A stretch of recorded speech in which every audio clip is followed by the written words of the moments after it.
21h50, Russell regressa ao Tapas.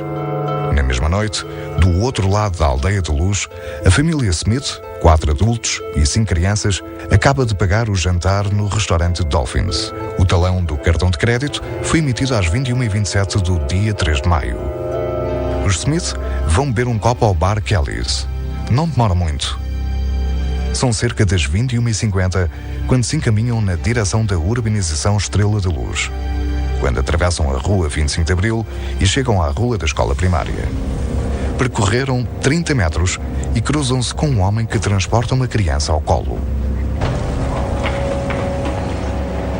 Passava pouco das 22 horas quando Kate vai ao quarto dos filhos pelo caminho mais perto, acedendo ao apartamento pela janela de correr e dá pela falta de Madeline.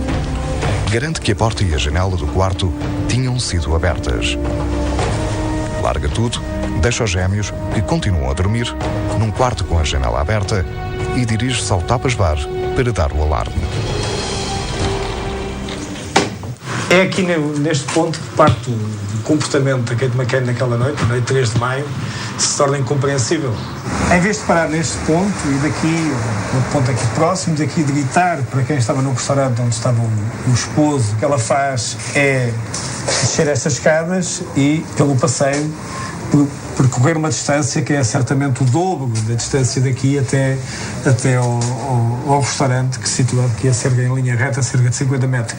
Quando ali chegou, terá gritado a dizer let down, portanto a menina foi-se, é um termo médico, muito utilizado em medicina, ela foi-se, e depois todos vieram a correr e todos utilizaram outra vez a entrada aqui no apartamento por este lado.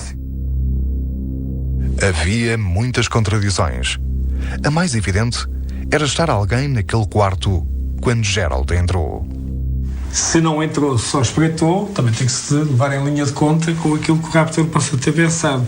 Se é que existia um raptor, é que o raptor não pode confiar que o pai não entrasse dentro do quarto, porque era detectado. Portanto, estar atrás da porta era praticamente impossível, Materialmente isso não é possível. Não cabia atrás da porta e os armários encontravam-se bloqueados pelos berços. Mas dado o drama que vivia a família e o clima de comoção, preferimos não fazer deles suspeitos. A primeira contradição tem a ver com a distância. Todos os envolvidos, salvo Kate, afirmaram que quando se deslocavam para ver se as crianças estavam bem, utilizavam as portas da frente dos apartamentos. O que significava terem de fazer mais de 100 metros em comparação ao que fariam se acedessem pelas janelas de correr. Apenas os McCann confirmaram ter essa janela não trancada, justificando que conseguiam ver a janela de correr a partir do Tapas.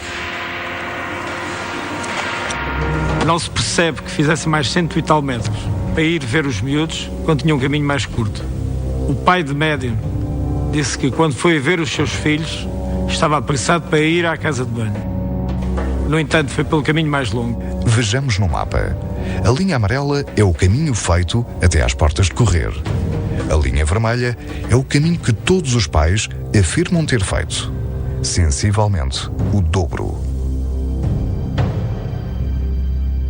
Esta preocupação dos 9 ingleses apenas revela receio de serem acusados de deixar os filhos em situação perigosa. De facto, estas contradições podem justificar-se simplesmente pela necessidade das famílias inglesas quererem demonstrar que as crianças estavam em total segurança. Segundo um advogado português com experiência em trabalho com vários clientes ingleses, o comportamento pode justificar-se devido ao receio de serem acusados de abandonarem as crianças ao perigo, crime severamente punido pelas leis do Reino Unido. Terem sido deixadas pelos pais, expostas a situações de risco e a perigos que elas, pela sua tenridade, não pudessem proteger-se e enfrentar e resolver pelos seus próprios meios, é considerado um risco grave e uma atuação grave e negligente da parte dos pais.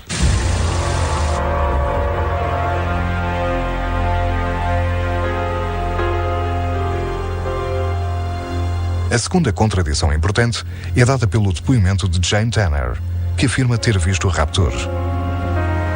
Não se percebe como Jane Tanner passa por Gerald e Jeremiah e vê um homem a transportar uma criança, sem que estes dois a tivessem visto, nem a ela, nem ao raptor. A única explicação possível para não a terem visto é dada pelo depoimento do seu marido, que afirma que ela viu o raptor quando vinha do apartamento e não quando ia para ele. Era de facto possível que ela tivesse visto Jeremiah e Gerald sem eles a verem, mas apenas se estivesse a vir do apartamento pelas traseiras, usando a janela de correr. Em qualquer caso, a identificação pormenorizada que ela faz de um possível raptor é impossível. Vejam com os vossos próprios olhos. Jane Tanner garante ter visto a esta distância, com esta falta de luz, claramente 5 aspectos. Primeiro, viu um homem moreno de 35 a 40 anos, magro, de cabelo escuro até ao pescoço. Segundo, esse homem tinha calças de linho entre o bege e o dourado. Terceiro, vestia um casaco de penas, mas não tão grosso. Quarto, tinha sapatos clássicos pretos. Quinto, o homem ia andar apressado com uma criança deitada nos braços esticados. Posição mais própria de uma estátua do que uma pessoa a andar com uma criança. As declarações de Jane foram a base para a tese de rapto.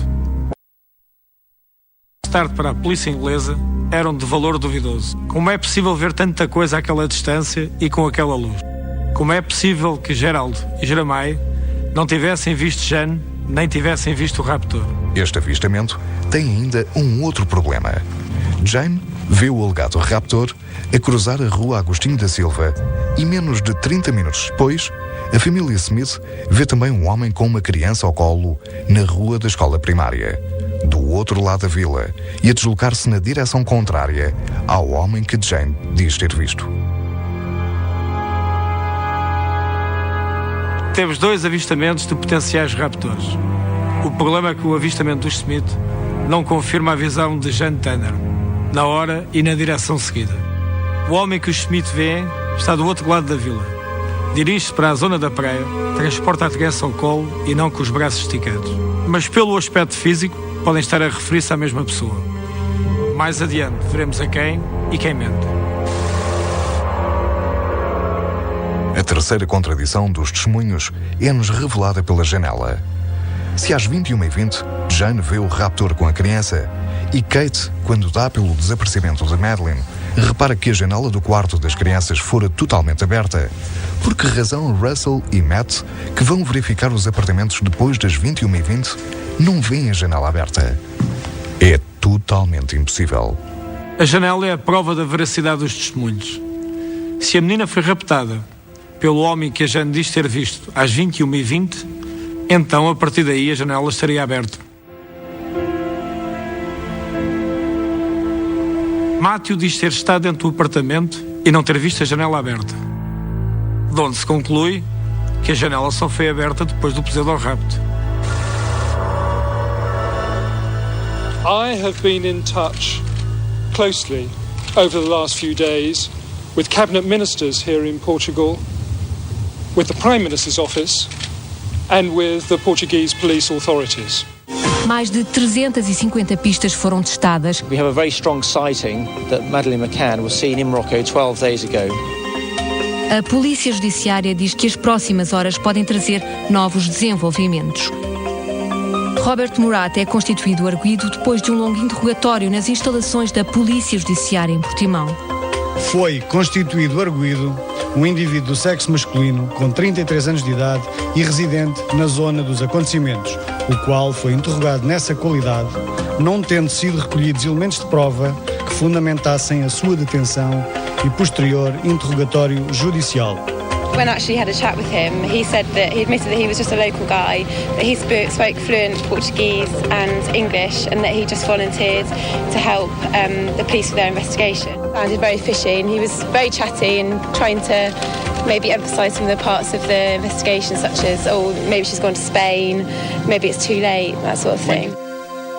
Que a jornalista desconfia dele e nós não fomos atrás daquilo que a jornalista dizia.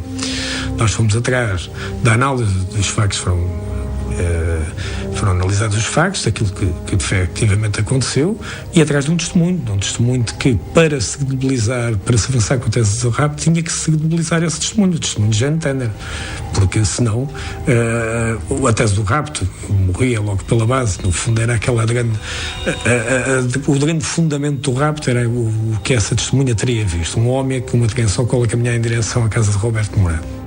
Talvez as pessoas não saibam, mas ficam a saber é que